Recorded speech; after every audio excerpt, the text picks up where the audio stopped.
Here is a number that should bother you. Over $140 billion. That is the approximate net worth of Warren Buffett as of 2026. One of the wealthiest human beings who has ever lived. A man who, in a single afternoon, could buy every professional sports team in the United States and still have enough left over for a very comfortable lunch. Now, here is another number. $31,500. That is what Warren Buffett paid for his home in Omaha, Nebraska, in 1958, and he still lives there today. Same house, same neighborhood, same zip code he has occupied for more than 60 years, while accumulating a fortune that most governments could not match.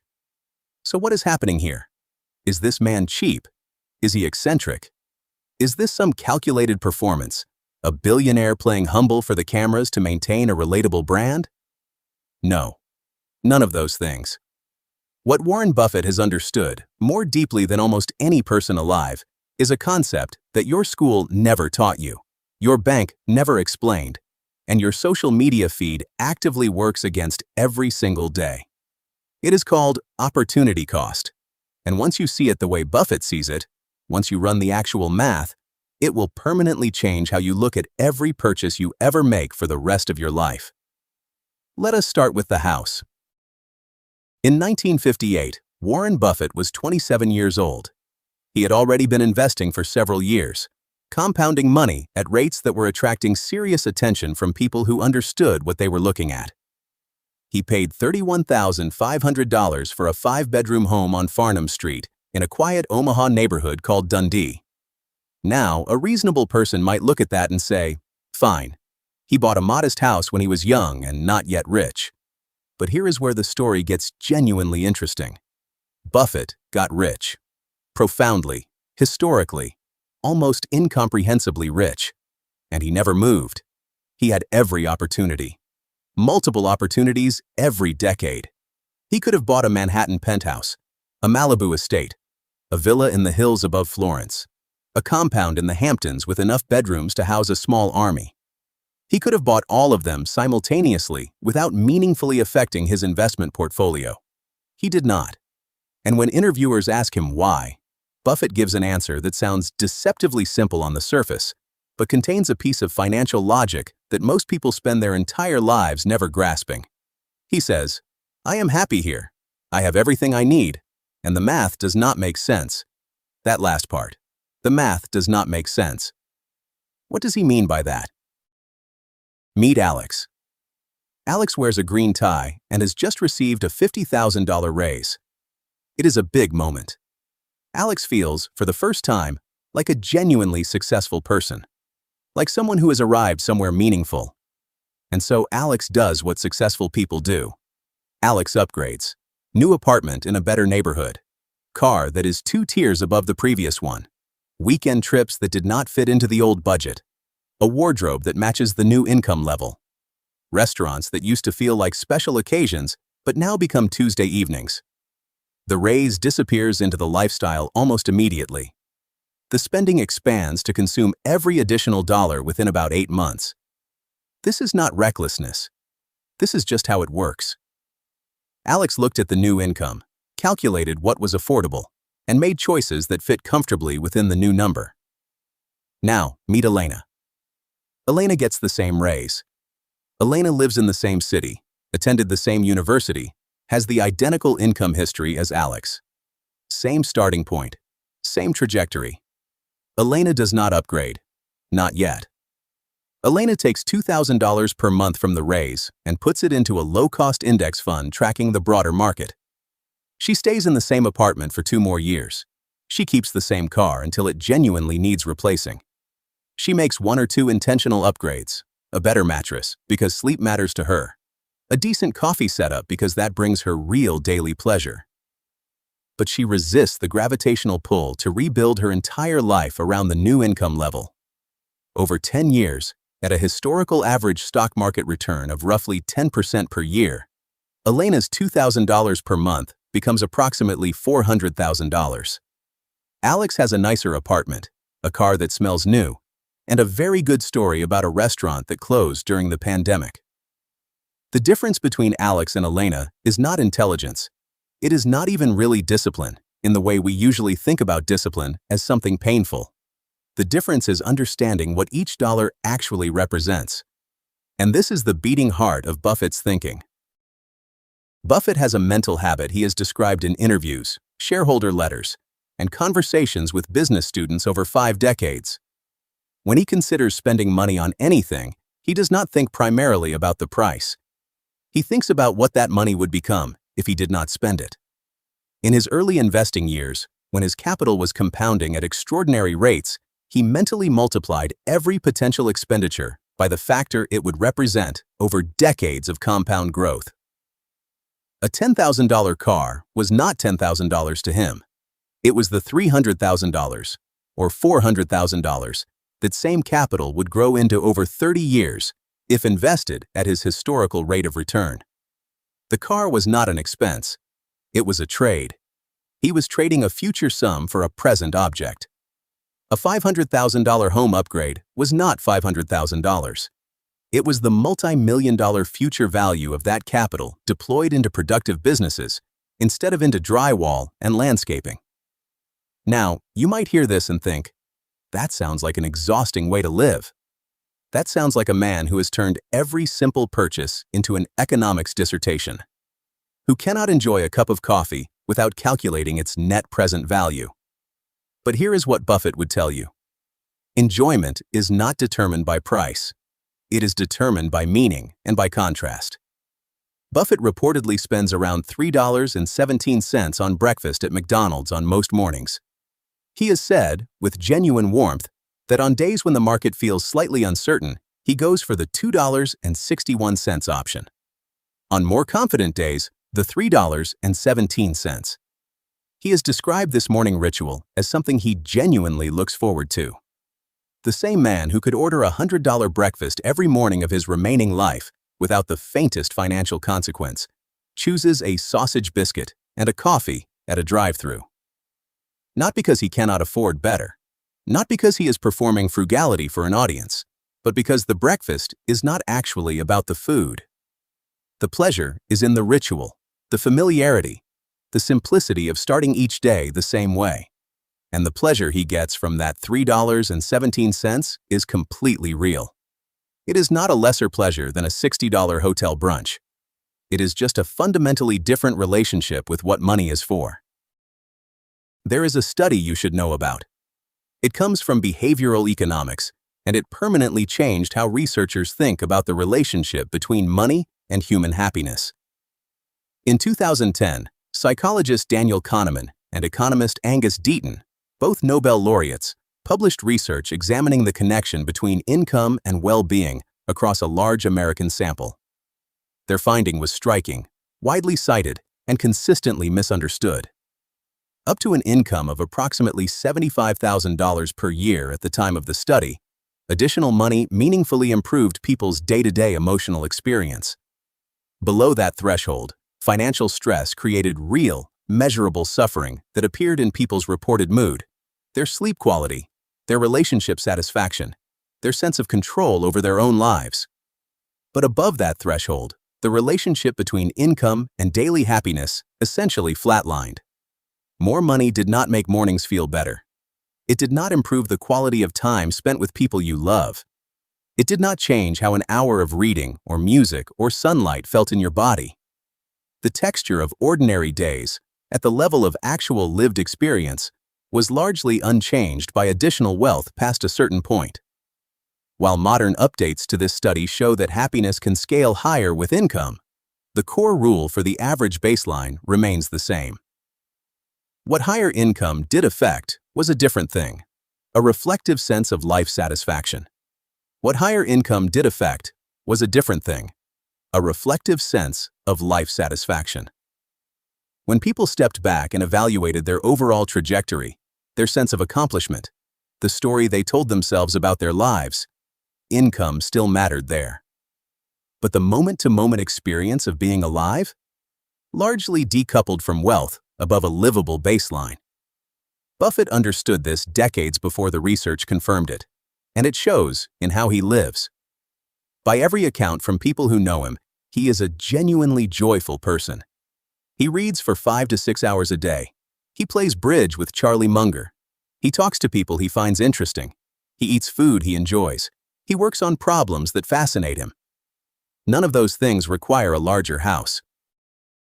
Now let us go back to the house, because there is a piece of arithmetic here that most people never actually run. In 1958, Buffett paid $31,500. Here is the question very few people ask. What would happen if, instead of keeping that house, Buffett had done what most successful people do? Upgraded his home repeatedly as his wealth grew. Imagine a conservative version. Not extravagant, just normal, successful person behavior. Every decade, a slightly larger home in a slightly more prestigious neighborhood. A $150,000 upgrade in the late 1960s. Another significant upgrade in the late 1970s, when he was already managing substantial capital. A proper estate in the 1980s, when Berkshire Hathaway was making him nationally famous. By the 1990s, perhaps a $5 million property. By today, something befitting a man of his stature. Perhaps $20 to $30 million, which would be genuinely modest by the standards of his peer group. But every single one of those purchases would represent capital not invested. Capital that would not compound. Capital sitting inside foundations and roof tiles and landscaping instead of inside businesses that grow their earnings year after year, decade after decade. The real cost of a $20 million estate is not $20 million. The real cost is what $20 million invested into Berkshire Hathaway stock or a broad market index at any point over the last 40 years would have become. At Berkshire Hathaway's historical compound annual growth rate of roughly 19% since 1965, the number staggers the imagination. Even at the more modest 10% average market return, $20 million invested 30 years ago would be worth over $300 million today. This is opportunity cost, not the price you pay, the future you trade away in order to pay it. Here is where this stops being about a billionaire and starts being about you. You are not choosing between a $31,500 home and a $20 million estate. Your version of this decision probably looks much smaller. But the math is identical in structure. An apartment upgrade that costs $600 more per month than your current rent. A car that is 2 categories above what you actually need. A clothing budget that expands to match your income level. A streaming subscription stack that, combined, costs more than your grandparents paid for rent. These do not feel like big decisions. They feel like ordinary life choices. They feel, if anything, like the reasonable rewards you are supposed to give yourself as you move forward and earn more. But run the Buffett math. Take any single recurring expense you are currently considering. Let us use that $600 apartment upgrade. Over 12 months, that is $7,200 per year you are spending above what you currently spend. If instead you redirected that $7,200 per year, $600 per month into a low-cost index fund, and let it sit untouched for 30 years at a historical average return of 10%, the calculation is clear. You would accumulate approximately $1.3 million. The apartment upgrade is not $600 per month. In Buffett's mental model, the apartment upgrade is $1.3 million. Now, does the nicer apartment feel worth $1.3 million to you? Maybe it genuinely does. If you have young children and the new location is near better schools, maybe yes. If the current apartment is affecting your sleep or your relationships or your ability to function, maybe yes. These are legitimate answers. Context matters. But most people never ask the question. They look at the $600, compare it to their monthly income, decide it is manageable, and sign the lease. Buffett would say, manageability is the wrong frame. The question is not whether you can afford it. The question is what it becomes if you do not spend it. There is a second principle hidden inside the Buffett house story, and it is in some ways even more important than opportunity cost. It is the principle of identity anchoring. When Buffett stayed in his Omaha home through decade after decade of compounding wealth, he was doing something that most successful people never manage. He was refusing to let his spending habits become his identity. Think about how lifestyle escalation actually works. As income rises, spending rises to match it. This feels natural. It feels like the reward system working correctly. But it creates a trap that is remarkably difficult to escape once you are inside it. Once you live in the nicer neighborhood, your peer group shifts. Your internal baseline for what is normal shifts. Your reference point for comfort and adequacy shifts upward permanently. The restaurants that used to feel like genuine treats become the ordinary places you go, because you cannot quite face the cognitive discomfort of going back to the other kind. Psychologists who study this dynamic have a name for it: the reference point problem. Your sense of abundance or deprivation is not absolute. It is relative to whatever you have established as your personal baseline. And once a baseline is established, anything below it feels like loss rather than neutrality. Buffett's baseline never shifted. His Omaha home, his McDonald's breakfast, his daily reading schedule, his Nebraska routines. These stayed constant while his wealth grew exponentially underneath them. This means the gap between what Buffett earns and what Buffett spends widened every single year of his adult life. The fuel available for investment grew continuously. The compounding never paused to fund a lifestyle upgrade. Compare this to the typical pattern. A raise produces a lifestyle upgrade. A bonus produces a vacation plus a small treat that turns into a recurring expense. A promotion produces a better car and a nicer apartment and a wardrobe refresh. And by the time the dust settles, the promotion has been fully absorbed, and the gap between income and spending is roughly what it was before. The money flows through. It converts immediately into lifestyle, and then into the ongoing cost of maintaining that lifestyle. In Buffett's model, the money does not flow through. It accumulates. It compounds. It grows into more capital, which grows into more capital, which eventually produces a number that seems to belong to a different reality than the man eating a sausage biscuit in a 66-year-old house in Omaha. Let us bring Alex and Elena back one more time.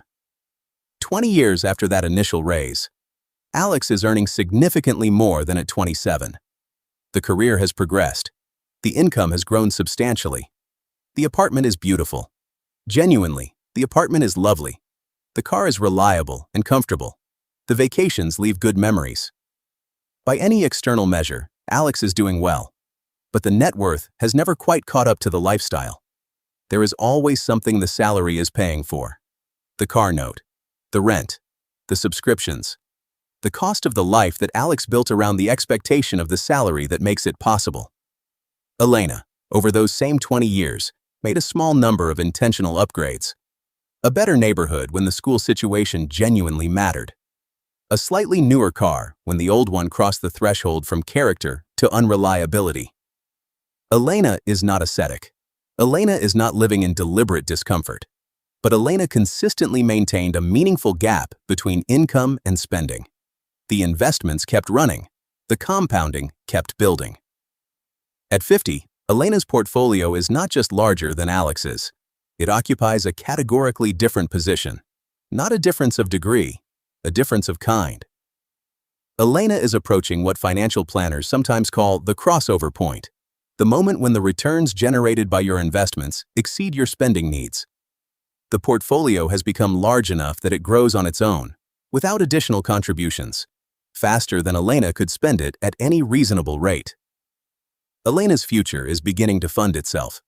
Alex is still working for it, still dependent on the next paycheck, the next raise, the next year of continued employment.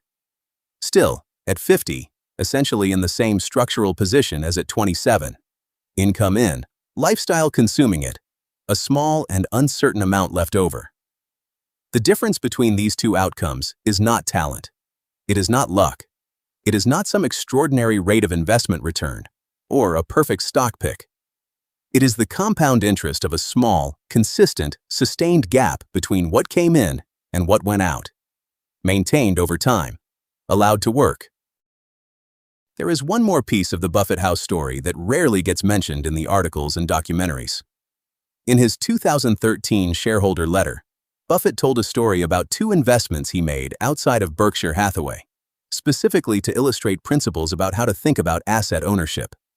One was a farm in Nebraska he purchased in 1986 for $280,000 during an agricultural recession when farmland prices had collapsed entirely. The other was a retail property near New York University. What he emphasized in telling these stories was a specific mental habit. He never once checked the daily or even monthly market price of either asset. He simply looked at the underlying productivity. Was the farm generating good yields? Were the crops growing? Was the tenant paying rent? Was the underlying business working? The price the market might offer him on any given Tuesday was irrelevant information. What mattered was the real-world performance of the underlying asset. He applied exactly the same logic to his home, but with different criteria. The house is not an investment in the financial sense. It is infrastructure for his life. The metrics that matter are, am I comfortable here? Does this serve the way I want to live? Does the infrastructure function? Are the people I care about near me? The metric that does not matter is, what would a person of my wealth and stature be expected to own? And this reframe, this absolute refusal to let social expectation determine his choices about how to deploy capital, whether financial capital or the time and attention that constitute his daily life, is perhaps the deepest financial lesson in the story of that $31,500 house. So what does all of this mean for the choice you are going to make today, or this week, or sometime in the next month? You are making a version of the same choices Warren Buffett made.